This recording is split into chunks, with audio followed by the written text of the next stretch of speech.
Welcome back. As we head into our final segment of today's convening, first we will hear from Sarah Eisenman, Chief Community and Jewish Life Officer at the Jewish Federations of North America, and then Stuart Himmelfarb about the launch of the Active Aging Network. And then we're going to head into our final breakout group session of the day to debrief our learnings and talk about the future of the field. So it is my pleasure to introduce Sarah Eisenman, Chief Community and Jewish Life Officer at JFNA, leading the organization's efforts to expand and reshape engagement in Jewish life across North America. Welcome. Thank you. Thanks, Jess, for the wonderful introduction. And on behalf of the Jewish Federations of North America, I just really want to thank everyone for being with us today. And it's kind of incredible after months of work and so many hours of conversation to see it all come together and see the conversations begin to sprout and blossom. So we feel really privileged to have been a partner to this wonderful gathering and to start building this collective conversation. As we shift gears to think about next steps after this convening, I just wanted to share a little bit about what you can expect from JFNA and the Jewish Federations and some of our thinking and our plans. As Jess just mentioned, our community and Jewish life work is really focused on how we reshape and increase engagement in Jewish life. And this emerging strategy will include certainly the engagement of active older adults and empty nesters, however you want to define this very important demographic, as a priority audience for us, including the focus on co-generational programming. And I love Mark's words of wisdom on that. This focus for us is really based on a wealth of feedback that we've received from local federations.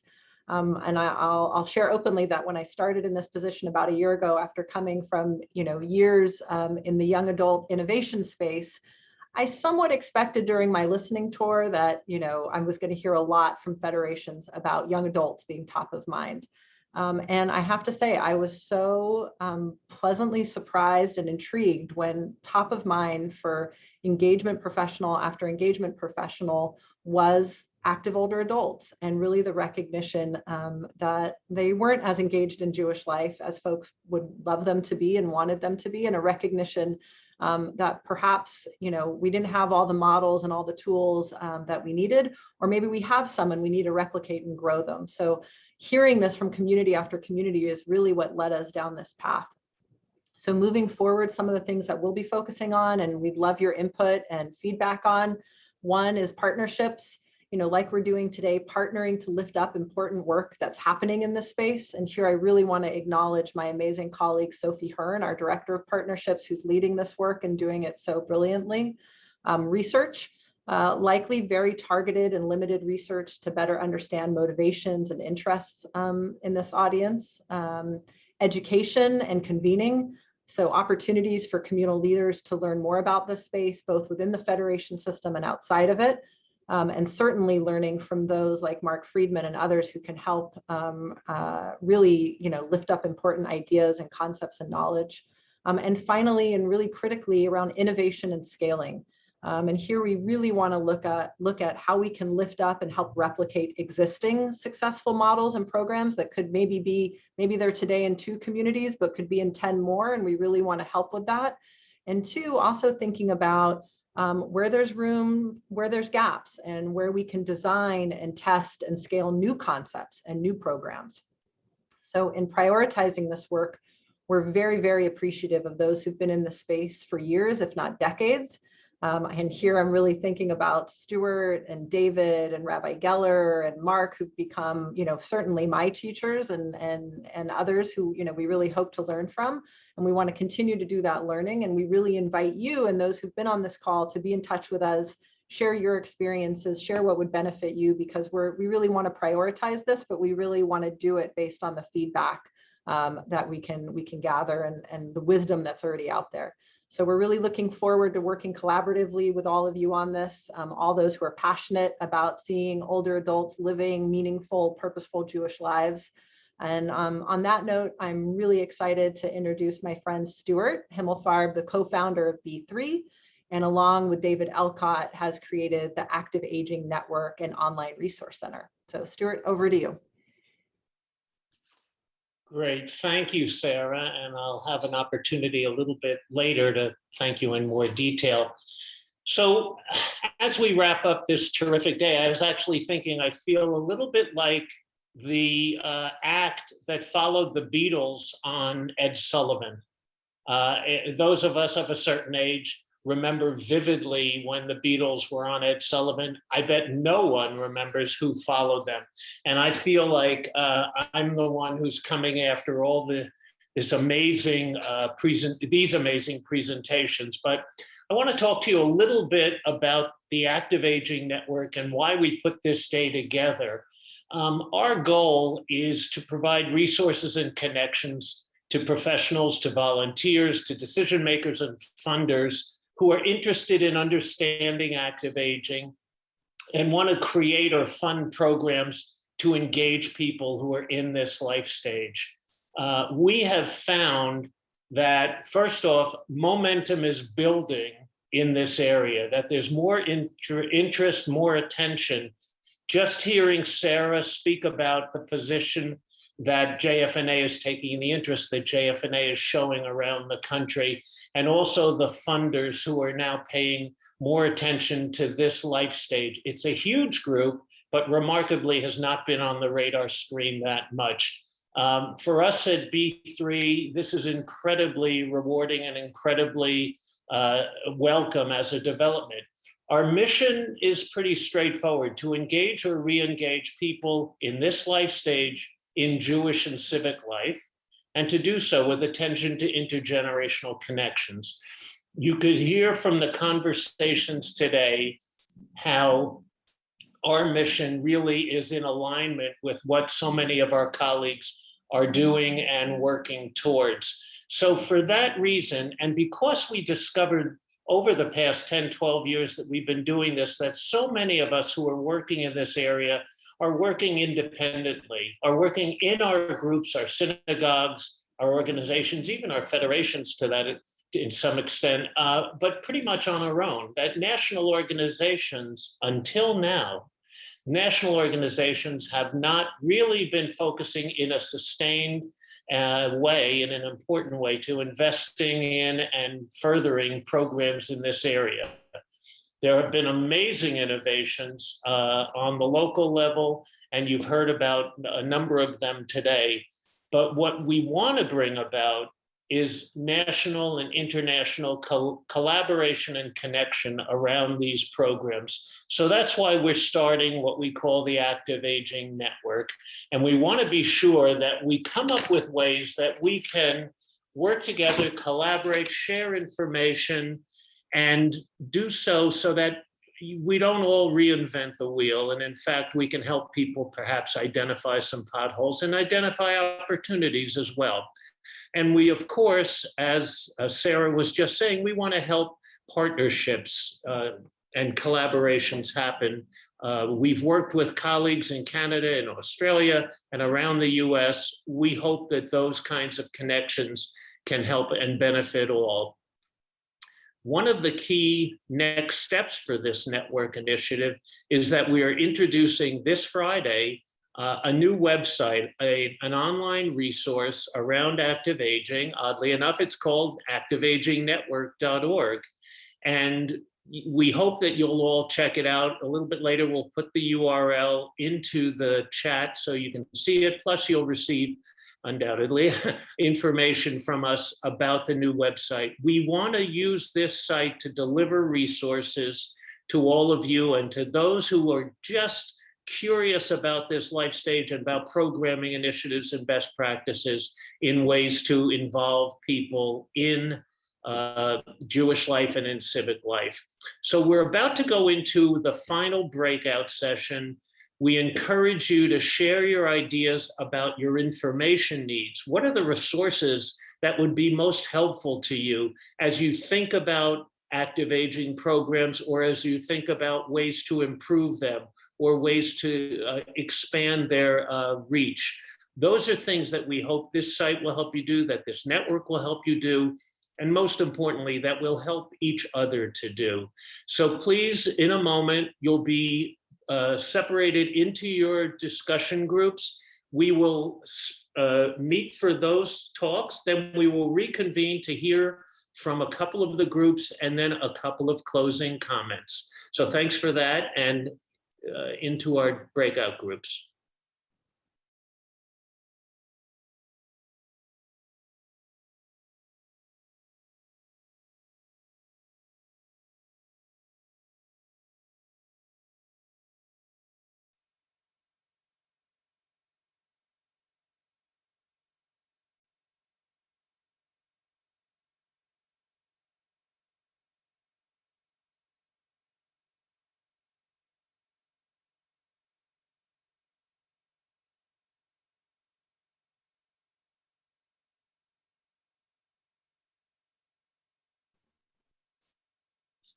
Okay, everyone, welcome back.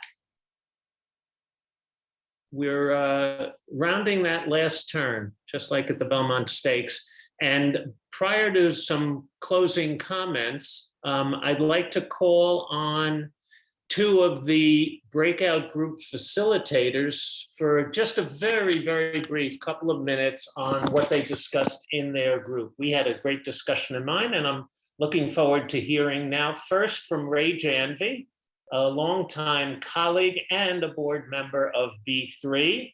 And after Ray, then Renee Shiro O'Leary, with me also a fellow board member at LabShul here in New York, two great friends and great leaders in our community. Ray, go ahead, and then Renee right after. Okay, so I began to hear, Stu, some recurring themes. It was very interesting if I just look at the whole conversation, the three breakouts. Something that was repeated over and over again was the differentiation between larger urban settings and communities and very small settings all over the country. That was a big differentiator. It related to funding, of course, which relates straight to staffing, of course, and of course the resources. And so one of the recommendations in the third one relating to that, Stu, was there are national organizations. Our network could activate those national organizations for resources, actively getting the national organizations to focus on this. Resources, materials, marketing, and the list goes on. Another very important comment that wasn't recurring, however it stood out in our group, is that Yael from Israel mentioned that we should focus on an organization that's been doing this work forever, nothing new, and that is the Holocaust survivors and the intergenerational work they've done. And that is a fabulous model for learning what else they have been doing to address this. And they're years old, so it's very good. The third thing, Stu, that I heard was, where is Israel? And where is the model of aging coming out of Israel and what they're doing there, which is in a very advanced society? And then maybe I'm thinking about this, how we create some kind of connection between the two countries as a way in which to address the chasm.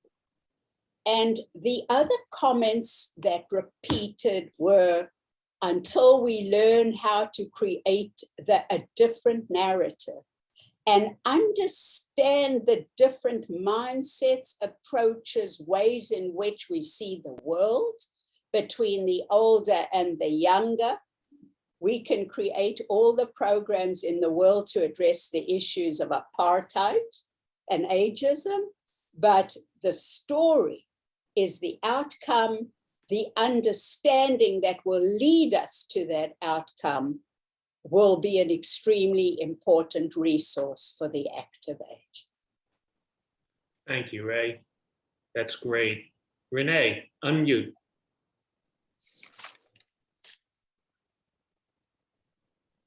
Well, I'll start where Ray began as well, which was the differentiation in the larger and smaller communities, and where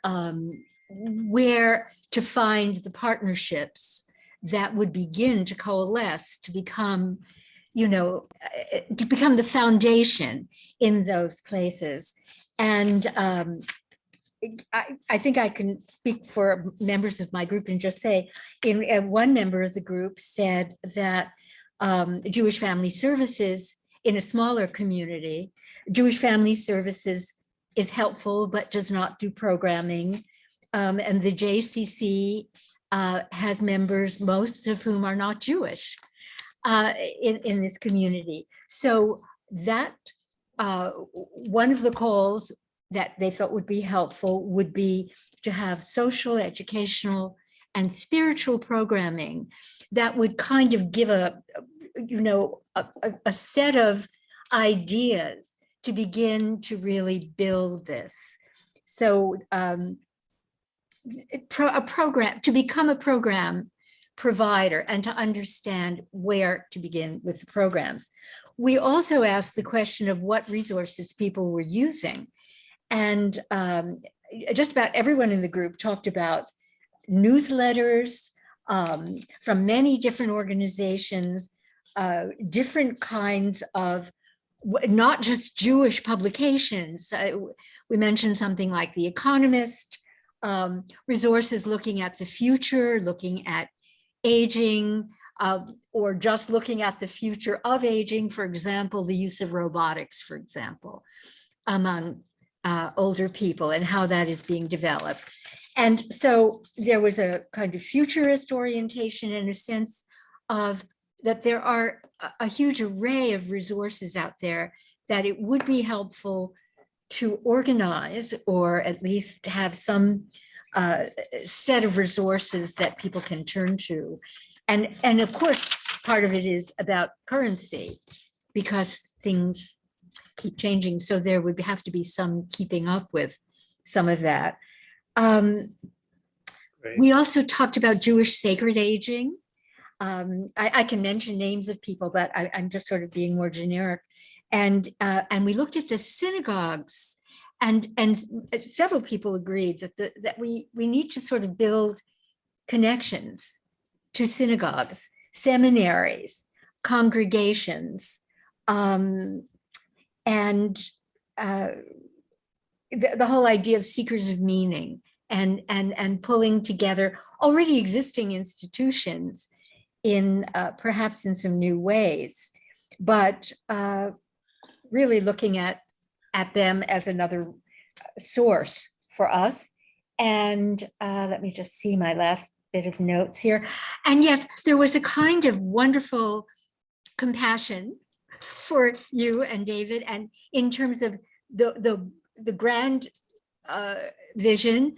And some people suggested starting small and getting people, because they felt it depended on not overwhelming, that by starting small in ways that people can begin to do this and see the path, that would be a very important piece. Someone said, manage expectations, start small, that will build the communities that will grow. So great. Thank you, Renee and Ray, for those comments, and thank you everyone for participating in the groups. I just want to thank everybody for attending. We so deeply appreciate that. And along with David Elcott, my partner at B3, I want to express deep thanks to our partners. You met them earlier. First, the Wexler Center for Active Aging of the Marlene Meyerson JCC Manhattan and its director, Susan Lecter. And second, to the Jewish Federations of North America and two professional leaders there in particular, Sarah Eisman, who you just heard from, Chief Community and Jewish Life Officer, and Sophie Hearn, Director of Partnerships and Special Initiatives. She's been involved in every aspect of this convening from the beginning, and really all three of the people I mentioned, Susan, Sarah, and Sophie, and Stuart were really terrific partners. Also want to thank Jessica Balboni, Associate Vice President of the Mandel Center for Leadership Excellence at the Jewish Federations of North America. You can see why she's involved with something that's called excellence, because she did such a great job today and as our MC. And I also want to thank Noah Rabinowitz of Scott Circle. They produced this convening, and it was really flawlessly done. Terrific job. Finally, David and I want to thank two funders for their support and engagement, the Natan Fund, including Executive Director Adina Pupko, and also the Sephardic Foundation on Aging and its Executive Director, Joshua Hoffman. We look forward to seeing you all at some upcoming convenings. In fact, in the group I was in, there were a number of suggestions for additional convenings, and we hope to collaborate with you all on the new website at activagingnetwork.org. You'll get some more information about that. Please check it out, sign up, fill out the directory form so that people can learn about your work and what you're doing in this space. Finally, one last item. In the next day or so, you're going to get a link to a very brief questionnaire, very brief, about the convening and the network. Please look for it, and we promise it'll only take a few minutes to respond. With that, deep thanks, deep appreciation. We look forward to working with you all to strengthen the way the Jewish community and beyond addresses issues of active aging. And with that, I bid you a good afternoon. Thanks.